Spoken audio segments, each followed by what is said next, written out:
The morning of my son's 8th birthday felt different, as if the air itself carried a fragile weight. I had risen early, determined to make the day perfect. Streamers hung loosely from the ceiling, balloons floated lazily in the corners, and the smell of chocolate cake lingered in the kitchen. To anyone else, it might have seemed like the portrait of a happy home, but beneath the surface, I already felt the cracks. My name is Arif, and for years my wife and I had built a life together that, from the outside, looked enviable. We had a modest house, steady jobs, and most importantly, a bright-eyed son who carried both of our smiles in his own. Yet behind closed doors, the warmth between my wife and me had faded, replaced by long silences, half-hearted conversations, and a kind of distance that no one dared to name aloud. Still, I hoped today would be different. Birthdays had a way of forcing people into smiles, even if they had to be borrowed for a few hours. I watched my wife as she moved about the living room, placing candles on the cake. She was graceful, composed, and beautiful in the way I had first fallen in love with. But there was something in her eyes now, an absence, like she was always somewhere else. The guests arrived slowly, filling the house with chatter and laughter. Family, friends, and neighbors gathered, handing my son gifts wrapped in shiny paper. He darted from person to person, his energy lighting the room. For a moment, I almost forgot the tension that lingered between his mother and me. Almost. When it came time to cut the cake, the room fell into a hush. My son stood proudly at the center, a crown made of colored paper resting crookedly on his head. Everyone leaned in as the candles flickered, waiting for his wish. He squeezed his eyes shut, pressed his little palms together, and spoke words that left the entire room frozen. I wish Mom and Dad would love each other the way they used to. The silence that followed was heavier than any noise could have been. The laughter, the chatter, the clinking of plates, it all vanished as though the world had been paused. My wife's face turned pale, her eyes darting quickly toward mine.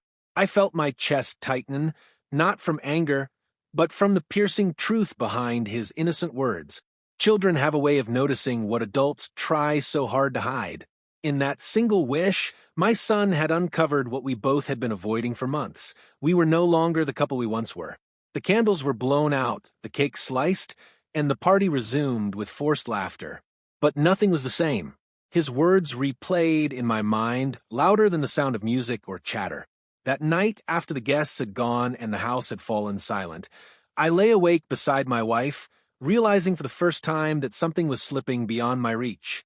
And I knew, deep down, that the truth, whatever it was, would not stay buried much longer. After the birthday party, life appeared to settle back into its routine, yet the echo of my son's wish clung to me like a shadow. His words had been simple, but they carried a weight that I could not dismiss. I began to look at my wife differently, not with anger, but with sharpened awareness, searching for the moments I had overlooked. In the early days of our marriage, every glance she gave me was full of warmth, every conversation a stream of shared dreams. We used to sit up late, whispering plans about the future, while our son slept in his crib. But now those late-night talks had vanished, replaced by silence that filled the house like a fog. Even when we sat at the same table, it felt as though an invisible wall divided us. She often came home later than she used to, her explanations always the same: long meetings, heavy workloads, deadlines. At first, I accepted them without question. I knew her job demanded long hours, and I wanted to trust her. But as weeks turned into months, her absences became more frequent, and her smiles felt more rehearsed. I tried to bridge the growing distance. I planned dinners, surprised her with small gifts, and suggested family outings. She responded with polite gratitude, but never with the excitement I remembered. It was as if I were speaking to a version of her that looked the same, but no longer carried the soul of the woman I married. One evening, while clearing the dishes, my son asked in his innocent voice, "Dad, why doesn't Mom laugh with you anymore?" The question cut deeper than any argument could. Children do not dress their observations in excuses, they see the truth plainly. I forced a smile, telling him that adults sometimes get tired, but inside his words festered. I began noticing small details that I had ignored before. Her phone was always within reach, screen turned downward. She would step into another room to answer certain calls. Her tone softened in ways it hadn't been with me in years. Once, I caught the faint scent of unfamiliar cologne on her clothes when she returned late at night, a detail that sent unease crawling through me. I wrestled with doubt. Part of me wanted to confront her immediately, to demand answers. Another part feared the truth, afraid it might confirm what my heart already suspected. I told myself I was imagining things, that stress and exhaustion were clouding my judgment. Yet each day the distance grew, and with it, the gnawing suspicion that I was no longer the only one in her world. Lying awake at night, I stared at the ceiling, torn between trust and suspicion. I longed for the days when her hand in mine was enough to quiet every fear. But now, even her presence beside me felt distant, like a stranger inhabiting the familiar body of my wife. I knew that if I wanted peace, I would have to search for the truth. And once found, it could either heal us or destroy everything we had built. The unease that had been gnawing at me for weeks eventually hardened into resolve. I could no longer live in the limbo between suspicion and denial. My son's innocent question, my wife's distant eyes, the secrecy that wrapped itself around her every movement. All of it demanded clarity. I told myself that the truth, however painful, would at least be better than the slow erosion of trust that left me sleepless night after night. One evening, when she announced yet another late meeting, I felt something inside me shift. Instead of accepting her words as I usually did, I quietly followed her car after she left the house. My hands trembled on the steering wheel, my heart pounding so loudly that I wondered if it might betray me before she did. The city lights blurred in my vision as I drove, torn between hoping to find nothing and fearing what I already suspected. Her car finally pulled into a quiet street, far from the office building she claimed to be working at. I parked at a distance, every muscle in my body tense. She stepped out, her posture suddenly lighter, freer, as though she had shed the weight she carried at home. Moments later, a man emerged from a cafe and greeted her with a smile that was far too familiar. I watched as they sat at an outdoor table, their heads leaning close, laughter flowing between them in ways I hadn't heard from her in years. At one point, she reached across the table, her fingers brushing his hand. That small gesture, innocent to an outsider, struck me harder than any shouted confession could. It was intimacy, plain and undeniable, the kind reserved for two people who shared more than words. The world around me seemed to collapse. Every memory of our marriage, our first home, the birth of our son, the dreams we once spoke of flashed before me, now tainted by the sight of her hand in his. I wanted to rush forward, to demand answers, to tear down the fragile illusion of our life together. But my feet felt anchored, as though moving would shatter not just my marriage, but the very foundation of who I was. When she returned home later that night, I confronted her. My voice was calm at first, asking where she had been. She repeated the same rehearsed line, a late meeting. I told her I had followed her, that I had seen everything. For a moment, she stood frozen, her eyes wide, her lips trembling. Then the facade crumbled. Through tears, she admitted what I dreaded. She said she had felt unseen, lonely, convinced that I cared more about routine than romance.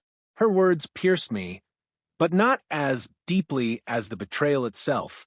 It wasn't just another man she had turned to. It was the fact that she had chosen deception over honesty, secrecy over trust.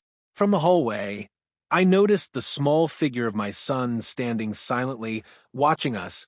His eyes, wide with confusion, reflected the pain that words could not capture. And in that instant, I realized the betrayal was no longer just between my wife and me. It had seeped into the very heart of our family. The days that followed felt like walking through the ruins of a once beautiful home. The walls still stood, the furniture still filled the rooms, but the spirit that made it whole was gone. My wife and I moved about like strangers, occupying the same space, careful with our words, heavy with silence. Our son watched us with eyes too young to carry such burdens, and every glance from him reminded me of the promise I had failed to keep. I wanted to believe there was still something worth saving, but every attempt at conversation with her only deepened the rift. She apologized more than once, her voice trembling with regret. She said she never intended for things to go this far, that she had been searching for a connection she thought was lost between us. But apologies, however heartfelt, cannot stitch together a fabric once torn. Trust, once broken, does not return with words alone.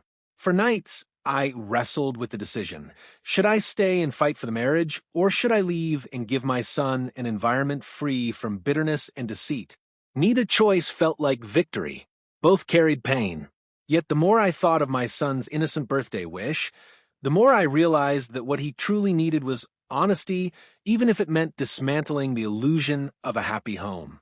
One evening, I sat him down, choosing words carefully, shielding him from details he was too young to bear. I told him that sometimes love changes, and sometimes people make mistakes that cannot be undone. His small hands clutched mine tightly, his eyes brimming with questions I could not answer.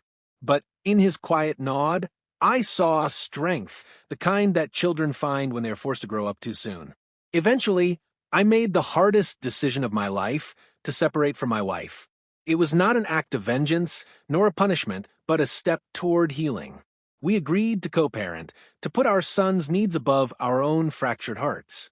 Though the house felt emptier after she left, it also felt lighter, freed from the constant tension of unspoken resentment. In time, I learned that betrayal, as painful as it is, does not have to define the rest of one's life. It can be a cruel teacher, but it teaches nonetheless about the fragility of trust, the importance of communication, and the necessity of self-respect. My wife's betrayal broke something in me, yes, but it also awakened a strength I didn't know I had, the ability to endure, to rebuild, and to love my son more fiercely than ever. As I tucked him into bed one night, he whispered, "Dad, thank you for always being here." And in that simple phrase, I found a measure of peace. The story of my marriage had ended, but the story of my life, and my son's, was still being written. And this time, it would be built on honesty, resilience, and a love that no betrayal could ever erase.